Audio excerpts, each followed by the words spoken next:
Okey, bismillahirrahmanirrahim. Assalamualaikum warahmatullahi wabarakatuh.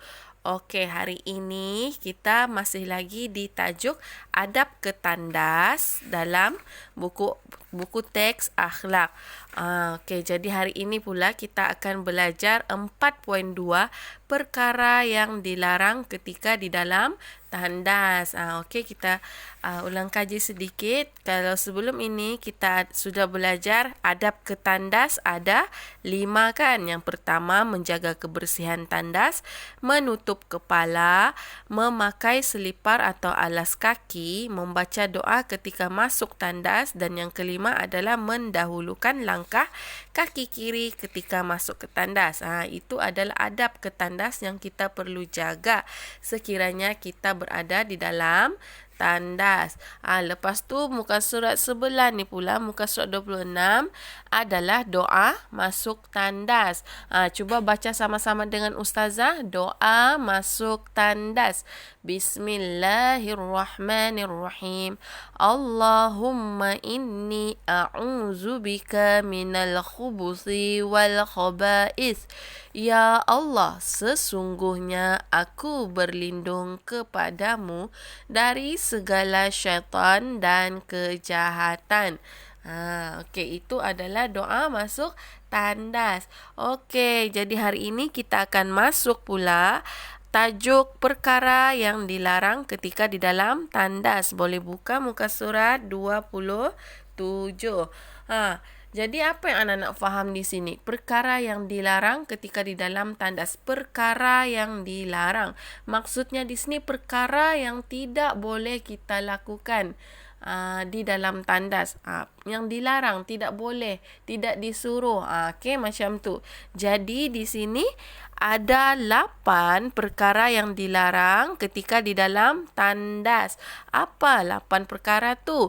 Okey, cuba kita tengok. Yang pertama, makan dan minum. Makan dan minum adalah perkara yang dilarang ketika di dalam tandas. Kita tidak boleh makan, kita tidak boleh minum di dalam tandas. Sebab kenapa? Sebab tandas itu tempat yang kotor, ada najis. Tidak sesuai lah untuk kita makan dan minum di dalam tandas. Okey, faham? Okey, seterusnya nombor 2 pula, bercakap atau menyanyi. Kita tidak sopan kalau bercakap atau menyanyi di dalam tandas. Sebab itulah bercakap atau menyanyi perkara yang dilarang ketika kita di dalam tandas. Seterusnya nombor 3, membazir air dalam tandas. Kita tahu kan membazir ini adalah amalan syaitan. Tidak baik. Jadi kalau kita di dalam tandas, kita tidak boleh membazir air, tidak boleh main air. Kalau perlu guna, baru guna air. Okey? Seterusnya, yang keempat, beristinja dengan tangan kanan. Beristinja dengan tangan kanan. Kita tidak boleh menggunakan tangan kanan untuk mencuci najis. Kita perlu guna tangan apa? Tangan kiri. Okey? Sebab tangan kanan ini adalah untuk makan. Okey. Seterusnya, yang kelima pula, membawa atau membaca ayat Al-Quran. Di dalam tandas kita dilarang membaca ataupun membawa ayat Al-Quran. Sebab kenapa? Sebab tandas tu kan tempat yang kotor. Dan Al-Quran pula adalah ayat suci daripada Allah. Jadi tidak sesuai lah Al-Quran tu kita bawa masuk ke dalam tandas. Okey. Seterusnya pula, nombor 6, berdiri ketika kodok hajat. Ni maksudnya di sini kita kalau nak kencing ataupun buang air besar, kita tidak boleh berdiri. Kalau nak kencing mesti duduk. Tak kira lah lelaki ke perempuan, mesti duduk. Okey? Kalau nak buang air besar mesti duduk, tidak boleh berdiri. Okey? Seterusnya pula, nombor 7, menghadap atau membelakangkan kiblat. Di dalam tandas kita tidak boleh membelakangkan kiblat.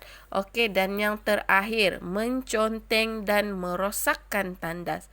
Menconteng dan merosakkan ni bukan saja di tandas. Di mana-mana pun kita tidak boleh menconteng dan merosakkan harta benda kita. Okey, jadi ada 8 perkara yang dilarang.